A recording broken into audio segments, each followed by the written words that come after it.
आज जो कहानी मैं आप लोग को बताने जा रहा हूँ वो मेरे अपने ही गांव की है। हमारे गांव के लोग अक्सर एक अजीब सी औरत के बारे में बात करते थे जो रात के समय खेतों में दिखाई देती थी और उसके आने से पहले पायल की आवाज सुनाई देती थी। गांव के बुजुर्ग कहते थे कि वह कोई इंसान नहीं, एक भटकती हुई आत्मा है।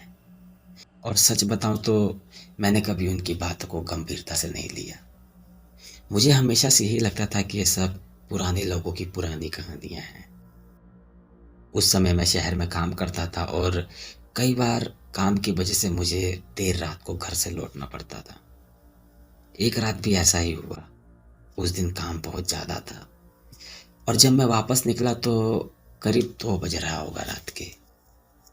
मेरा फ़ोन भी लगभग बंद ही होने वाला था और मैं अपने ही ख्यालों में खोया हुआ खेतों के रास्ते से घर की तरफ जा रहा था। उस रात का माहौल मुझे आज भी अच्छे से याद है। चारों तरफ भयानक सन्नाटा था। आसमान में चांद पूरी तरह चमक रहा था और हल्की हल्की ठंडी हवा चल रही थी। पेड़ों पे कहीं दूर उल्लू की आवाज आ रही थी और दूर कहीं कुत्तों की भौंकने की धीमी धीमी आवाज आ रही थी। मैं धीरे धीरे खेतों की कच्ची सड़क से गुजर रहा था। तभी अचानक मुझे किसी की पायल की आवाज सुनाई दी। मैं तुरंत रुक गया। मुझे लगा शायद कोई और भी है खेतों में। मैंने चारों तरफ देखा लेकिन वहां कोई नहीं था। मैंने सोचा कि शायद यह आवाज गांव की तरफ से आ रही है और मैं आगे बढ़ गया। लेकिन कुछ ही देर बाद फिर वही आवाज आई।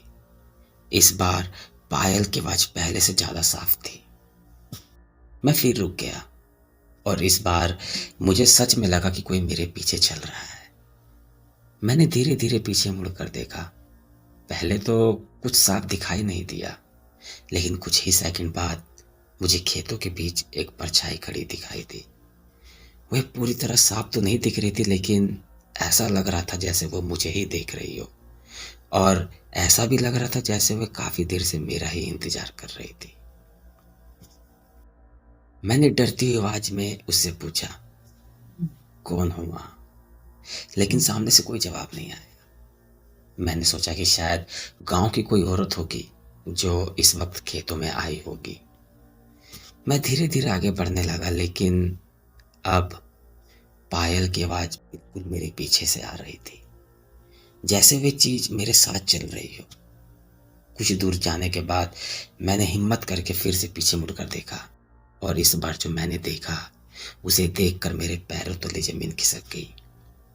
वह एक औरत थी, लेकिन उसका चेहरा साफ इंसान जैसा नहीं था। उसके बाल पूरी तरह बिखरे हुए थे।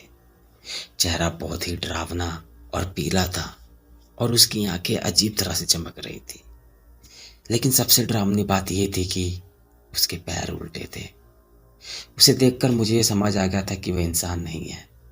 मेरे शरीर में जैसे करंट दौड़ने लगा हो और मैंने बिना सोचे जान बचाकर गांव की तरफ भागने लगा। लेकिन जैसे जैसे मैं भाग रहा था उसकी पायल की आवाज पूरे गांव में गूंजने लगी। ऐसा लग रहा था जैसे वह मेरे पीछे पीछे आ रही हो। मैं किसी तरह अपने घर पहुंच गया और डर के मारे घर के कोने में जाकर सांसें रोककर बैठ गया। लेकिन कहानी यही खत्म नहीं हुई। कुछ ही देर बाद उसकी पायल की आवाज गांव की छतों पर सुनाई देने लगी। वह कभी इस छत पर कूदती तो कभी उस छत पर, और फिर कुछ ही पल में वह मेरी छत पर भी आ गई। अब उसके कदमों की आवाज से अब उसके कदमों की आवाज मेरे कानों में साफ सुनाई दे रही थी। धीरे धीरे गांव के लोग भी उस आवाज से जागने लगे। सबको समझ आ गया था कि वह फिर से आ गई है और अब पता नहीं किसको अपने साथ लेके जाएगी। गांव के लोग डर के मारे अपने अपने घरों से निकलकर एक जगह इकट्ठा हो गए। सब चुपचाप बैठे थे।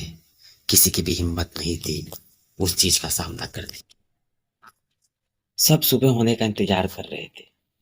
काफी देर तक वह पायल की आवाज पूरे गांव में घूमती रही और फिर धीरे धीरे वापस खेतों में चली गई। कुछ देर बाद सुबह हुई और उस दिन गांव के लोगों ने एक फैसला लिया कि अब कोई भी रात को देर से गांव में नहीं आएगा, क्योंकि सबको समझ आ चुका था कि वह चीज आज भी खेतों में किसी का इंतजार कर रही है।